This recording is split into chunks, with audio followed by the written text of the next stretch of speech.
शराब घोटाले में दिल्ली के परिवहन मंत्री कैलाश गहलोत से ईडी की पूछताछ खत्म हो गई है। ईडी हेडक्वार्टर में करीब 4.5 घंटे तक ये पूछताछ चली है।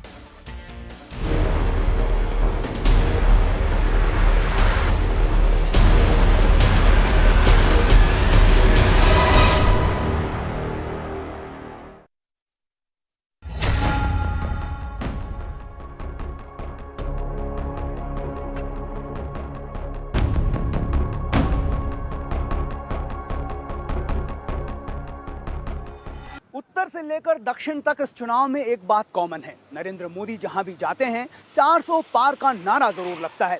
इस बार तमिलनाडु में भी यही नारा लग रहा है। उत्तर भारत के लोग इस बार दक्षिण भारत के चुनाव को बड़ी गहराई से देख रहे हैं। साउथ में नरेंद्र मोदी के लिए भाषा सबसे बड़ा बैरियर थी, अब ये बैरियर टूट चुका है। ये समझने के लिए चेन्नई सेंट्रल लोकसभा क्षेत्र को समझना पड़ेगा। ये देश की सबसे छोटी लोकसभा सीटों में से एक है, लेकिन इसका नाम बहुत बड़ा है। तमिल राजनीति के दिग्गजों का इस सीट से कनेक्शन है। कहा जाता है कि जिसने चेन्नई सेंट्रल जीत लिया उसने पूरा तमिलनाडु जीत लिया। तो क्या इस बार चेन्नई सेंट्रल में भगवा लहराएगा? इस रिपोर्ट से समझिए।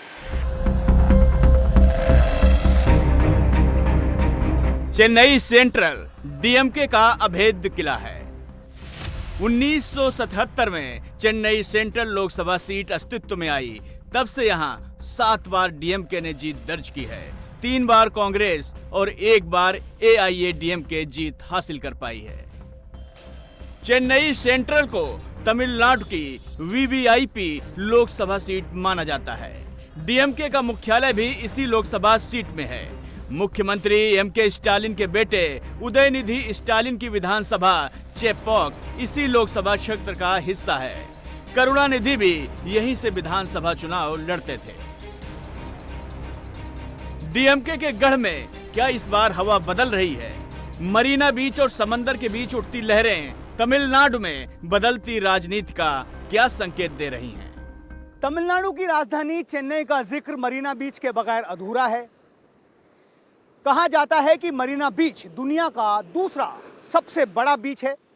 जिस तरह मरीना बीच विशाल है, वैसा ही तमिलनाडु में द्रविड़ दलों का विस्तार भी है। पहले ब्राह्मणवाद के खिलाफ और फिर हिंदी विरोधी आंदोलन के जरिए ईवी रामास्वामी पेरियार और अन्ना ने द्रविड़ दलों की नींव रखी, जिसे कलेंजर करुणानिधि, पुरच्ची तलैवर एमजीआर और पुरच्ची तलैवी जयललिता ने द्रविड़ दलों की नींव को और मजबूत किया। यही वजह है कि पिछले 5 दशकों से ये द्रविड़ दल तमिलनाडु में राज कर रहे हैं। राष्ट्रीय पार्टियां, चाहे बीजेपी या फिर कांग्रेस, तमिलनाडु में अगर उन्हें सीट जीतनी है तो द्रविड़ दलों के गठबंधन के साथ ही ये संभव हो पाता है। लेकिन इस बार 24 के चुनाव में बीजेपी ने अपनी गहराई को खुद ही मापने का फैसला किया है। चुनाव में अकेले मैदान में उतरी हैं, छोटी पार्टियों के साथ गठबंधन है और चेन्नई की 2 हॉट सीट, चेन्नई सेंट्रल और चेन्नई साउथ, इस पर बीजेपी का फोकस है। चेन्नई में बीजेपी नामुमकिन को मुमकिन कर पाएगी। क्या चेन्नई में भगवा इस बार लहराने जा रहा है? चेन्नई सेंट्रल सीट पर बीजेपी ने 38 साल के विनोद पी सेल्वम पर दांव खेला है। डीएमके ने एक बार फिर दयानिधि मारन पर ही भरोसा जताया है। एआईएडीएमके इस सीट पर चुनाव नहीं लड़ रही। उनका डीएमडीके के साथ गठबंधन है, जिन्होंने पार्थ सारथी को टिकट दिया है। लेकिन असली टक्कर बीजेपी के विनोद सेल्वम और डीएमके के उदयनिधि मारन के बीच है। द्रविड़ दलों के 2 दिग्गजों करुणानिधि और जयललिता के निधन के बाद ऐसा लगने लगा कि तमिलनाडु की राजनीति में एक पॉलिटिकल वैक्यूम पैदा हुआ है। हालांकि बीजेपी ने इस जगह को लेने की लगातार कोशिश की, अभी भी कोशिश कर रही है। 2019 के लोकसभा चुनावों की बात कर लें तो करुणानिधि के बेटे डीएमके के नेता एमके स्टालिन बहुत मजबूती के साथ उभरे। डीएमके ने अपनी विपक्षी पार्टियों का 2019 के चुनाव में सुपड़ा साफ कर दिया। 21 के चुनाव में भी एमके स्टालिन भारी बहुमत के साथ मुख्यमंत्री बने। हालांकि 2019 में बीजेपी ने एआईडीएमके के साथ गठबंधन किया था, लेकिन उसका फायदा बीजेपी को नहीं हुआ। 2014 में बीजेपी अपने बूते पर चुनाव लड़ी थी, 1 सीट पर जीत भी हासिल हुई थी, वोट परसेंटेज भी 5% से ज़्यादा था। लेकिन 19 में ये घटकर तकरीबन 3% रह गया और बीजेपी यहां पर अपना खाता भी नहीं खोल पाई। इस बार के चुनाव की बात कर लें तो 24 के चुनाव में बीजेपी खुद अकेले चुनाव मैदान में है, खुद अपना एक गठबंधन बनाकर चुनाव लड़ रही है। इसीलिए बीजेपी को लगता है कि ये समय है जब द्रविड़ दलों की पॉलिटिक्स से इतर होकर यहाँ का मतदाता वोट कर रहा है। प्रधानमंत्री की एक्सेप्टेंस बढ़ी है, मोदी के पब्लिक मीटिंग्स में, रोड शोज में भारी भीड़ उमड़ रही है। ऐसे में बीजेपी को लगता है कि ये सही वक्त है कि उस पॉलिटिकल वैक्यूम को यहाँ पर फिल किया जा सकता है। चेन्नई सेंट्रल सीट पर डीएमके के दयानिधि मारन 3 चुनाव जीत चुके हैं। 2004, 2009 और 2019 में उन्होंने जीत हासिल की थी, लेकिन चौथी बार जीत की डगर बहुत कठिन है। वजह डीएमके के इस गढ़ में भगवा लहर का प्रचंड प्रवाह। चेन्नई सेंट्रल लोकसभा सीट से बीजेपी के उम्मीदवार विनोद पी सेल्वम दयानिधि मारन को कांटे की टक्कर देते हुए नजर आ रहे हैं। उनके चुनाव प्रचार में लोगों की भीड़ यहां पर देखने को मिल रही है। ये विजुअल्स जो हैं अपने आप में बहुत कुछ कहते हैं, क्योंकि पहले बीजेपी को लेकर ऐसी एक्सेप्टेंस देखने को कम से कम तमिलनाडु में और खास तौर पर चेन्नई में नहीं मिलती थी, क्योंकि चेन्नई को डीएमके का गढ़ कहा जाता है। यहाँ पर डीएमके को हरा पाने में एआईडीएमके भी कामयाब नहीं हो पाई थी। उस वक्त जब जयललिता यहाँ पर सीएम थी, उस वक्त भी डीएमके को हराना यहाँ से बहुत मुश्किल था। लेकिन एक बार फिर विनोद पी सेल्वम जो है एक बड़े चैलेंजर के रूप में यहाँ पर लोगों से वोट मांगते हुए नजर आ रहे हैं। एक बड़ा चैलेंज इन्होंने पेश किया है, कह सकते हैं। दयानिधि मारन को बहुत युवा चेहरा है, अट्रैक्टिव चेहरा है और यही वजह है कि लोग इन्हें देखना सुनना पसंद करते हैं। एक बहुत अच्छा ओरेटर स्किल भी इनके पास है, बहुत बढ़िया तमिल में भाषण करते हैं। चेन्नई सेंट्रल लोकसभा सीट में 7 विधानसभा हैं। विलीवाक्कम, एगमोर, हार्बर, चेप्पाक, थिरुवल्लिकेनी, थाउजेंड लाइट्स और अन्ना नगर। 2021 के विधानसभा चुनाव में सभी सीट डीएमके ने जीती थी। ऐसे में बीजेपी के लिए दयानिधि मारन को मात देना आसान नहीं है, लेकिन बीजेपी कैंडिडेट विनोद को भरोसा है स्टालिन सरकार की नाकामी और मोदी की गारंटी पर चेन्नई की जनता उन्हें जीत दिलाएगी। चेन्नई सेंट्रल लोकसभा सीट पर इस बार मुकाबला कांटे का हो सकता है। डीएमके के प्रत्याशी और कद्दावर नेता दयानिधि मारन के सामने बीजेपी ने एक युवा चेहरे को मैदान में उतारा है।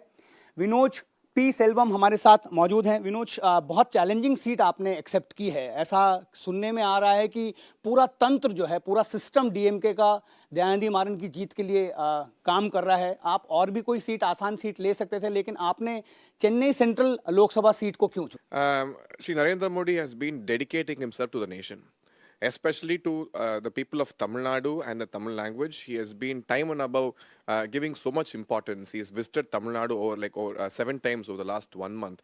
That is the amount of commitment he has to the people of Tamil Nadu.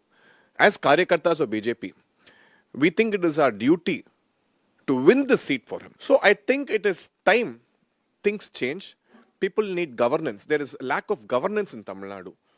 And we are seeing the model of BJP all across. People are seeing the model of BJP all across the country, where they are promising development and not divisiveness. And based on that, today we are contesting here. We don't see any opponent as a Jambavan or as a big opponent. He's just another opponent for us, whoever it is, however strong he may be in their party. To us, we are backed by Shri Narendra Modi. We believe in Narendra Modi. People of this constituency believe in the Modi guarantee. BJP candidate Vinod P Selvam एक businessman हैं। 21 साल की उम्र में उन्होंने छात्र राजनीति शुरू की थी। फिलहाल तमिलनाडु बीजेपी के सेक्रेटरी और बीजेपी युवा मोर्चा के प्रदेश अध्यक्ष हैं। उन्होंने वकालत भी की है, जबकि उनके विरोधी दयानिधि मारन परिवारवादी राजनीति से निकले हैं। लिहाजा पब्लिक इस बार नए चेहरे पर दांव खेल सकती है। इस बार क्या हो रहा है चेन्नई सेंट्रल में? क्या बदलाव की बात यहाँ पर आपको नजर आ रही है? आपका रुझान किस तरफ है? क्या होगा इस बार के चुनाव में आपको लगता है? इस बार का चुनाव कुछ बंटेगा ऐसा लग रहा है। बीजेपी में कुछ लोग अभी बीजेपी की तरफ मुड़ रहे हैं, लोग, ऐसा लगा हमारे को। और आगे बीजेपी का अगर कंप्लीट सीट नहीं आई तो भी परसेंटेज वोट परसेंटेज जरूर बढ़ेगा, ये पक्का मैं वो बता सकता हूँ। चेन्नई सेंट्रल सीट से एक युवा मतदाता हमारे साथ जुड़ रहे हैं। पहली बार आप वोट करने जा रहे हैं इस बार। आपको पॉलिटिक्स में इंटरेस्ट है? पॉलिटिक्स में इतना कोई इंटरेस्ट है नहीं मेरे को, बट जो भी देश के लिए कुछ वोट करना है तो कर सकते हैं। करना चाहते हैं आप? करना चाहते तो आपको क्या लगता है किसको वोट करना चाहिए इस बार आपको? हैं। इस बार मेरे को लगता है बीजेपी को करना चाहिए वोट, बीजेपी को क्यों वोट करना चाहिए? क्योंकि आजकल इंडिया डेवलप हो रहा है वो बीजेपी की वजह से हुआ है, मोदी जी की सरकार में हुआ है। और अभी बहुत सारे स्कीमें भी निकल रहे हैं। अगर कोई बिजनेस भी शुरू करना चाहते हैं तो उनका भी स्टार्टअप का बहुत कुछ है उनके पास, बहुत सारे नए नए लोन स्कीम लिए हैं और भी कोई स्कीम बहुत निकले हुए हैं। बीजेपी के कैंडिडेट कौन है आपको पता है यहाँ के कैंडिडेट कौन है बीजेपी के? बीजेपी के यहाँ के कैंडिडेट तो मालूम नहीं है, लेकिन कमल का निशान मालूम है? कमल का निशान मालूम है। इसको लगता है कि मोदी जी को आपको इस बार वोट करना चाहिए? हाँ, हाँ, मोदी जी को वोट करना चाहिए लगता है।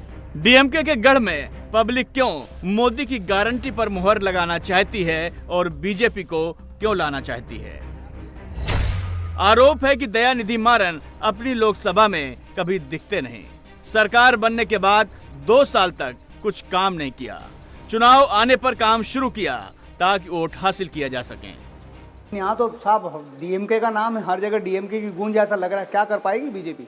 हाँ, सरकार अभी डीएमके की है, लेकिन अभी मोदी जी के राज में जो विकास हुआ है, इसलिए यहाँ की जनता ने भी ऐसा मूड बना लिया है कि अब की बार परिवर्तन होगा। और परिवर्तन में जैसे मोदी जी का मशीन है कि 400 पार, और उस 400 को पार लगाने में अब की बार तमिलनाडु का पूरा सहयोग रहेगा। यहाँ का चेन्नई सेंट्रल का क्या होगा आपको लगता है? सैनिक के समय आप देख रहे हैं काफ़ी माहौल चेंज और कब से कंटिन्यू जुड़े हुए हैं और अच्छा काम कर रहे हैं, तो परिवर्तन लोगों ने मूड बनाया है अब की बार। 100% बदलाव की आहट हो चुकी है। यहाँ पे हमारे तमिलनाडु में जो तमिलनाडु प्रदेश अध्यक्ष अन्नामलई जी हैं, वो इतना प्रॉपर काम कर रहे हैं, जनता के साथ में रह के डोर टू डोर जाके पब्लिक को एडवाइस कर रहे हैं, समझा रहे हैं और पब्लिक समझ भी रही है। केंद्र गवर्नमेंट की जितनी भी स्कीमें थी वो यहाँ प्रॉपर लागू नहीं हो पाई है, इसके लिए प्रॉपर उनको समझा भी रहे हैं और लागू हो भी रहे हैं। यहाँ पे अब की बार अच्छे से शुरुआत होगी। बीजेपी की एमपी कैंडिडेट कम से कम 10 से ज़्यादा जीतने की राह में। सारे को क्या लगता है सर क्या होगा इस बार चेन्नई सेंट्रल में? सर देखिए, अब की बार विनोद जी की जीत लगभग पक्की है। जो जितने भी यहाँ पर अपने नॉर्थ इंडियन हैं, सब में बहुत उत्साह है। पिछले साल भी जब विधायक के चुनाव थे, सब ने पक्का बहुमत किया था, सब वोट दिए थे, सुबह जल्दी उठकर गए थे। और अन्नामलई जी ने जो पूरे तमिलनाडु में पद यात्रा निकाली थी, उसको लेकर नॉर्थ इंडियन के अलावा जितने भी तमिल वाले हैं वो भी इस बार बीजेपी कर रहे हैं। तो आशा ही नहीं बल्कि अब की बार पूर्ण विश्वास है कि बीजेपी की सीटें भी आएगी और विनोद जी सेल्वम भी हमारे इस बार जरूर जीतेंगे। बीजेपी वाले बोलते ज्यादा है, करते कुछ नहीं है। बस इस बार लग रहा है कि इस बार के विरोधी हम नहीं है, हाँ बिल्कुल, लेकिन फिर भी हम वो दयानिधि मारन जीत का चौका लगा रहे हैं इस बार। हैं पक्का जीतेंगे और अच्छे वोटों से भी जीतेंगे। हाँ, मतलब उनके कामकाज से आप खुश हैं? बहुत बढ़िया काम करते हैं और साइलेंटली करते हैं, उनको ज्यादा आऊ नहीं पसंद भी नहीं है। दयानिधि मारन के उत्तर भारतीयों के खिलाफ दिए बयान से चेन्नई सेंट्रल के हिंदुओं में गुस्सा है। साहू कारपेटो इलाका है जहां उत्तर भारतीयों का करीब 50,000 वोट है। इस इलाके में बीजेपी को बम्पर वोट मिलने की उम्मीद है। एक्चुअली ये जो जगह है जहाँ पर हम खड़े हैं, इसको चेन्नई का साहूकारपेट इलाका कहा जाता है। और इस इलाके की खूबसूरती ये है कि यहाँ पर ज़्यादातर लोग जो हैं वो नॉर्थ इंडिया से यहाँ पर आकर सेटल हुए हैं। कई जनरेशन से यहाँ पर वो लोग रहते हैं और जितनी अच्छी हिंदी बोलते हैं उतनी अच्छी तमिल भी बोलते हैं। इसीलिए यहाँ पर ये लोग वोटर हैं, इनसे बात करने की कोशिश करते हैं। सर, सबसे पहले आप बताएं कि क्या हो रहा है इस बार, क्या होगा चेन्नई सेंट्रल लोकसभा सीट पर? जो यहाँ के एमपी हैं दयानिधि मारन, उनके चांसेस कैसे लग रहे हैं आपको?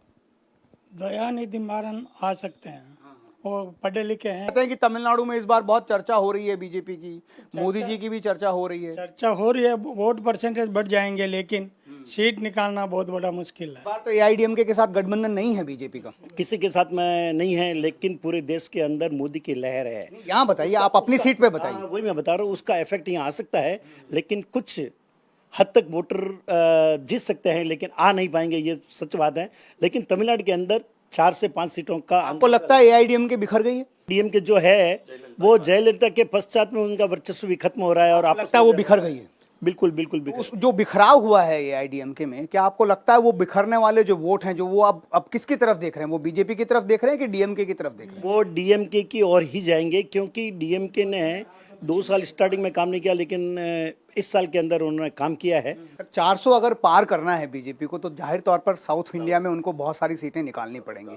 तो तमिलनाडु, अगर हम चेन्नई राजधानी में हैं, आपकी सीट पर इस बार क्या हो रहा है? आपको लगता है कि वो 400 पार का जो नारा दिया है प्रधानमंत्री ने उसके माकूल यहाँ पर माहौल है बीजेपी के लिए? आपको लगता है? माहौल तो है, लेकिन क्या है, यहाँ पे वर्चस्व डीएमके और एडीएमके का है, तो इसके लिए यहाँ पे आ नहीं पाएंगे। लेकिन ऐसा लगता है कि तमिलनाडु में 4 या 5 सीट में ये बीजेपी वाले आ जाएंगे और यहाँ पे भी परिवर्तन हो सकता है, चेन्नई सेंट्रल में भी, क्योंकि अपने नॉर्थ इंडियन बहुत लोग हैं यहाँ पे और यंगर भी बहुत है, तो हो सकता है। उत्तर भारतीयों की नाराजगी दूर करने के लिए इस बार डीएमके ने राजेश जैन को लगाया है, जो पार्षद हैं। चेन्नई में चुनाव कवर करते करते हमें एक और बहुत दिलचस्प बात पता चली। नॉर्मली ऐसा लगता है कि जो नॉर्थ इंडिया के लोग यहाँ पर आकर सेटल हुए हैं वो जाहिर तौर पर बीजेपी के समर्थक हो सकते हैं, लेकिन ये मिथ यहाँ पर टूटा। चेन्नई सेंट्रल लोकसभा सीट से मेरे साथ राजेश जैन जुड़ रहे हैं। ये इस वार्ड में डीएमके के काउंसलर हैं, डीएमके के पार्षद हैं।